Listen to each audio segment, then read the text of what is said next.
Assalamu alaykum hörmətli izləyicilər. Dünya Uyğur Qurultayı Tor televiziyası gündəlik xəbərlər proqramımıza xoş gəldinglər. Mən Hidayat Musacan. Aziz görürmənlər, tövəndə diqqətinizlər bugünkü xəbərlər proqramımızın təfsilatında bolsun. 24 fevral Amerika Tashqi ishlar ministerligining bayonotchisi Xitoyning Uyg'urlarga yurgizib kelgan jinoyatini irqiy qirg'inchilik va insoniyatga qarshi jinoyat deb qayta ta'kidladi. Amerika Tashqi ishlar ministerligining Twitter hisobida berilgan bu bayonotda mundaq deyilgan: Biz Amerika Tashqi ishlar ministri Antony Blinkenning Xinjiangda yuz berayotgan jinoyatlarni irqiy qirg'inchilik deb bekitganligini aniq bilamiz. Shundaqla biz u jinoyatning insoniyatga qarshi jinoyat ekanligini bilamiz. Ro'shanki, boshqa davlat hukumatlari bu irqiy qirg'inchilik jinoyatiga yaqindan diqqat qilyotdi. Amerikaning sobiq tashqi ishlar ministri Mike Pompeo 19 yanvar kuni Xitoyning Uyg'urlarga yurgizayotgan jinoyatini irqiy qirg'inchilik va insoniyatga qarshi jinoyat deb atagandan keyin, yangi tayinlangan tashqi ishlar ministri Antony Blinken buni muayyanlashtirgan edi. Xabarlardan ma'lum bo'lganidek 22 fevral Kanada parlamenti Avam palatasi Xitoyning Uyg'urlarga qarshi yurgizgan jinoyatini 0 ga qarshi 266 ovoz bilan irqiy qirg'inchilik va insoniyatga qarshi jinoyat deb bekitgandan keyin, Angliya, Gollandiya qatorliq g'arb davlatlari bu masalani parlamentda kun tartibga qo'yib, Xitoyning jinoyatiga aniqlama berish va shu asosda Xitoy bilan bo'ladigan savdo va diplomatiya siyosatlariga tuzitish kirgizishni o'ylashib etibdi. Kuzatuvchilarning qarashicha Amerika hukumati Xitoyning jinoyatini irqiy qirg'inchilik deb atagandan keyin, Xitoy hukumati bu hukmga qarshi tashviqot urushi qo'zg'ab, uning xalqaro ta'sirini to'sishga jon jahli bilan urinib kelayotgan edi. Amerika Tashqi ishlar ministrining Birlashgan Davlatlar Tashkiloti kishilik huquq kengashida qilgan so'zi va mazkur ministerlik bayonotchisining yuqorqi bayoni Amerikaning bu masaladagi mustahkam maydonini ifodalab beradi ekan. Amerika va Fransiya tashqi ishlar ministrlari Jenevada o'tkazilayotgan Birlashgan Davlatlar Tashkiloti kishilik huquq kengashining 46-navbatlik yig'inida qilgan so'zlarda Uyg'urlar masalasi haqida to'xtalib, mustabid Xitoy hokimiyatining Sharq Turkistonda Uyg'urlarni asos qilgan yerlik xalqlarga yurgizayotgan jinoiy qilmishlarini qattiq aybladi.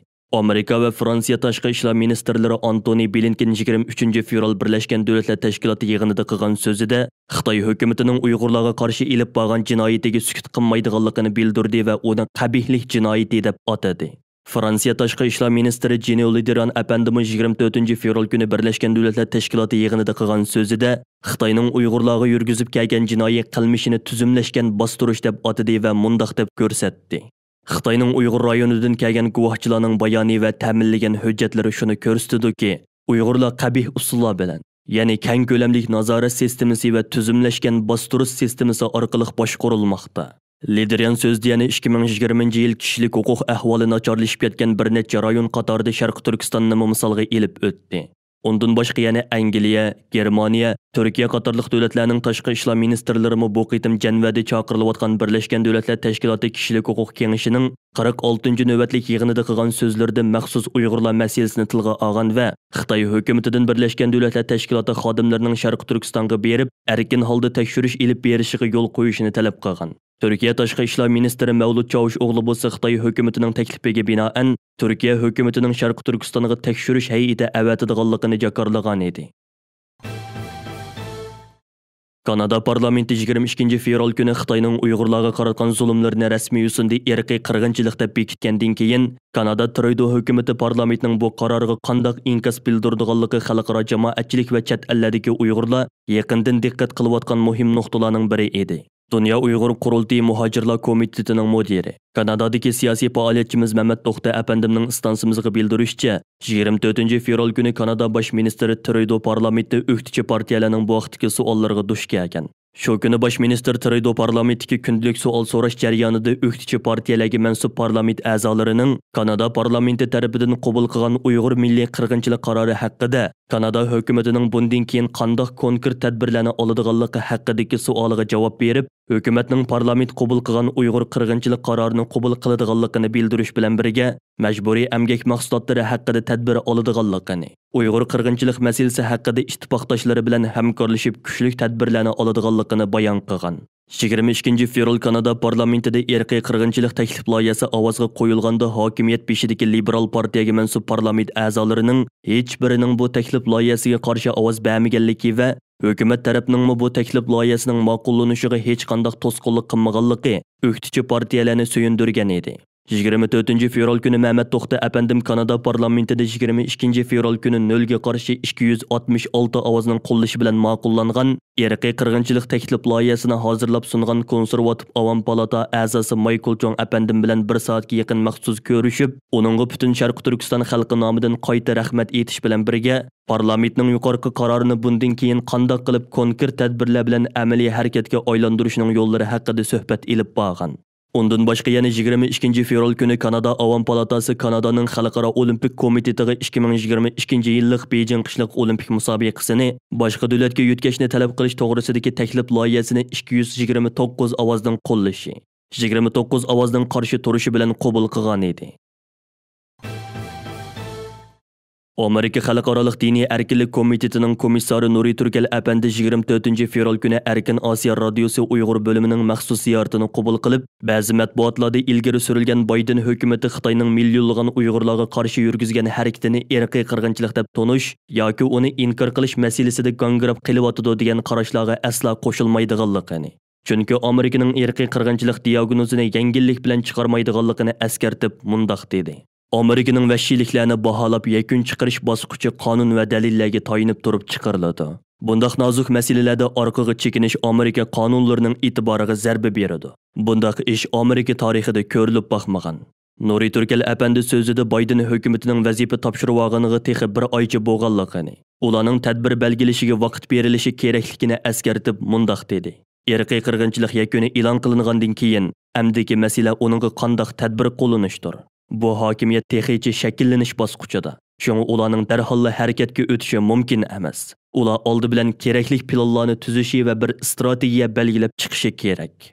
Nuri Turkel әпәнди so'zida yana o'zi vazifa o'tayotgan Amerika Diniy erkinlik komitetining Joe Biden hukumatidan Xitoyning irqiy qirg'inchiligiga taqobil turish uchun chiqarilgan bir qism mavjud qonun tadbirlarini va jazo tadbirlarini davomlashtirishni va har qaysi ittifoqdosh davlatlar bilan hamkorlashib, bu masalani xalqaralashtirishni talab qilayotganligini bayon qildi. Amerika prezidenti Joe Biden prezident bo'lishdan avval Xitoy hokimiyatining Sharq Turkistondagi qilmishlarini irqiy qirg'inchilik deb baholagan. Undan boshqa yangi tashqi ishlar ministri Antony Blinken mo o'zining buni irqiy qirg'inchilik deb qaraydiganligini bir qancha qitim ta'kidlagan edi. Amerika tashqi ishlar ministrligining yaqindan buyon e'lon qilgan rasmiy bayonotlarimo Joe Biden hukumatining Uyg'ur irqiy qirg'inchiligi masalasidagi maydonida hech bir o'zgarishning bo'lmaganligini aniq ko'rsatib turmoqda. Ba'zi analizchilar Kanada parlamenti tarafidan 22 fevral kuni Xitoyning Uyg'urlarga qaratgan zulmlarini rasmiy yo'sinda irqiy qirg'inchilik deb e'lingan qarordan keyin Amerikaning bu jihatdagi yolg'izlikdan xoli bo'lganligini, Kanada parlamentining mazkur qarorining Joe Biden hukumatini va boshqa g'arb allarini Uyg'urlarning irqiy qirg'inchilikka uchrayotganlik masalasida yana jasoratlantirganligini bayon qilishmoqda. Xitoyning Uyg'urlarga qarata irqiy qirg'inchilik yurgizganligi Amerika hukumati va Kanada parlamenti tarafidan birdek bekitilishi, shuningdek Angliya va boshqa bir qism g'arb davlatlarining Xitoyning Uyg'urlarga qaratgan bostirish siyosatini ayblashining kuchayishi ta'siri ostida Uyg'ur masalasida Xitoyni ayblamasdan sukutda turayotgan Turkiyaning hokimiyat beshidagi Adolat va taraqqiyot partiyasi yangi bir qadam tashladi. Mazkur partiyaga mansub bir qism yuqori darajalik amaldorlar Uyg'ur hay'ati bilan uchrashishga boshladi. Adolat va taraqqiyot partiyasining muavin raisi Jolida Sari Eroğlu, Turkiya tashqi ishlar ministrligining muavin ministri Yavuz Salim Qiran әпәнди, muavin ishki ishlar ministri Ismoil Chatoqli әпәнди va chet eldagi turklar ham qarindosh millatlar idorasi boshlig'i Abdulla Eran әпәнdilar Sharq Turkiston tashkilotlar birligi raisi Hidoyatullo O'g'uzxon әпәнди, Dunyo Uyg'ur qurultiyi muavin raisi doktor Erkin Akram әпәнди boshchiligidagi hay'atni qabul qildi. Hay'at Turkiyadagi Uyg'urlar hozir duchor bo'layotgan qiyinchiliklar to'g'risida tafsiliy ma'lumot berdi va bu vaqtda konkret talablarni yozma va og'zaki holda yetkazdi. Bulardan sirt xalqarodagi Uyg'ur da'vosidagi yangiliklar to'g'risida ma'lumot berdi. Mazkur hay'atning 23 fevral kuni atiganda tunji bo'lib Turkiyani idora qilayotgan Adolat va taraqqiyot partiyasi muavin raisi Jolida Sari Eroğlu xonim partiya markazidagi ishxonasida qabul qildi. U Uyg'urlarning hozirgi og'ir vaziyatidan xabardor ekanligini, partiyasining qayerda ezilgan musulmon bo'lsa ularning yenida bo'lamiz degan siyosati ostida Uyg'urlarga yordam qilishga tirishayotganligini, ular bergan talab xatini tushdan keyin prezident Rajab Tayyip Erdo'g'onga topshirib beradiganligini aytdi. Bu Adolat va taraqqiyot partiyasi muavin raisining uzun vaqtdan buyon tunji qitim Uyg'ur tashkilot rahbarlarini ayrim qabul qilib, maxsus Uyg'ur masalasi haqida suhbat qilishi edi. Orqadan hay'atni Turkiya tashqi ishlar ministri muavini Yavuz Salim Qiran ishxonasida qabul qildi. Hayat onunğa Uyg'urlarning hozirgi eg'ir vaziyati to'g'risida ma'lumot bergandan keyin yaqinlari vatanda lager va turmalarga tashlangan Uyg'urlarni qutqizish to'g'risidagi talablarni o'ttirg'a qo'ydi. Shundaqla Uyg'ur da'vosidagi yangi vaziyat to'g'risida ma'lumot berdi. 23 fevral kuni orqadan mazkur hay'atni Turkiya Ichki ishlar ministri muavini Ismoil Chatoqli apandi ishxonasida qabul qildi. Bu uchrashuvga Turkiya Ko'chmanlar idorasi mudiri ishtirok qildi. Erkin Akram va Hidoyatullo O'g'izxon bu kishilarga Uyg'urlarga Turkiya puhraligi berilishi, jinoyatchilarni o'zaro o'tkazib berish kelishimining bekor qilinishi qatorliq bir yurish talab fikrlarini o'ttirg'a qo'ydi. Turkiyada ko'p sonda Uyg'urning puhralik masalasi texnicha hal bo'lmagan bo'lib, yanada ko'p sondagi Uyg'ur turish ruxsatisiz, ishlash va normal turmush kechirish imkoniyatlari qiyin holda yashamoqda edi. Turkiya o'qituvchi partiyalari Erdo'g'an hukumatini necha million suriyalik va boshqa o'ttir sharq arab musulmon musofirlarga ko'rsatgan yordamning hech birini texnicha Uyg'ur musofirlarga ko'z tutib boqmaganligini, suriyaliklarga puhralik bergan hukumatning Uyg'urlarga bu salohiyatni bermayotganligini ayblab kelmoqda edi. Uyg'ur masalasi Amerika, Kanada va Angliya parlamentlarida kun tartibga kelishiga ergishib, Turkiya parlamentidami ko'plab o'ttirg'a qo'yilishga boshladi. İyi partiyasi, Cumhuriyet Xalq partiyasi, Kelajak partiyasi, Büyük Birlik partiyasi qatorliq o'qituvchi partiyalarning rahbarlari, parlament a'zolari doim hukumatning Uyg'urlar masalasida Xitoy hukumatini qattiq shaklda ayblamaganligi, G'arb davlatlari bosgan bu qadamlarni bosolmayotganligini ayblashni kuchaytmoqda. Bu masalalar borgan sari xalqning norozilik inkoslarini kuchaytmoqda.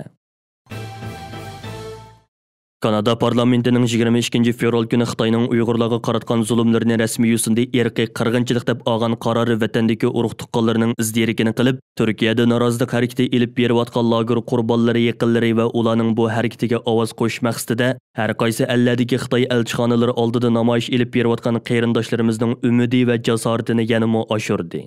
Bu xil norozilik harakatlari uzluksiz kengayib bormoqda. Hozirga qadar bu munosabat bilan Qozog'iston, Kanada, Amerika, Avstraliya, Yaponiya, Germaniya, Norvegiya, Gollandiya qatorliq davlatlardagi Uyg'ur tashkilotlari va Uyg'ur jamoatlari Turkiyadagi qarindoshlarga madad berish maqsadida Oilam nada degan o'rtaq shior ostida maxsus namoyishlar uyushtirdi. Yaponiya, Germaniya va Norvegiyadagi namoyishlar bo'lsa har kuni degudek davom qilmoqda.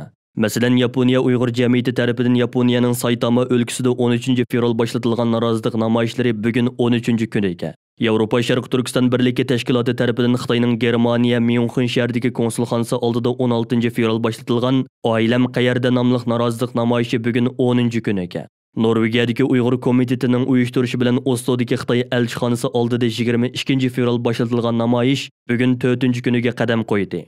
Ondan boshqa yana Germaniyaning Dortmund, Frankfurt, Stuttgart va Berlin qatorliq cho'ng shaharlarda bu xil namoyishlar davom qilmoqda. Turkiyadagi Uyg'urlar Turkiya soqchi organlarining cheklishiga va qo'pollik bilan to'sqinlik qilishiga qaramasdan, bu xil norozilik harakatini har kuni Istanbuldagi Xitoy konsulxonasiga yaqin joyda qattiq sovuq va qor yomg'ir ichida izchil davomlashtirib kelmoqda va namoyishchilarning soni uzluksiz ko'payib bormoqda. Bugun Istanbuldagi qarindoshlarimiz namoyish maydonida edi. Çin toplama kaplar kapat! Çin toplama kaplar kapat! Çin Türk soykırımını durdur!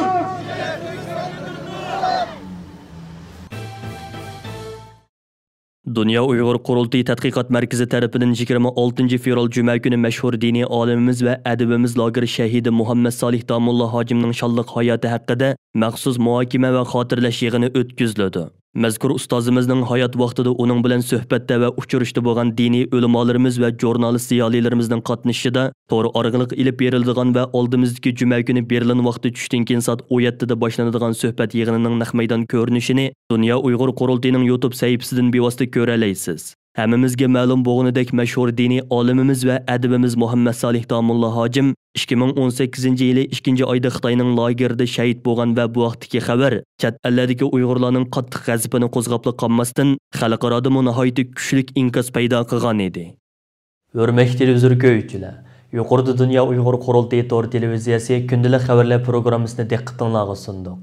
Keyingi qitimliq programmamizda ko'rishaylik. Ko'rishgacha omon bo'lgaysizlar. Xayr xo'sh.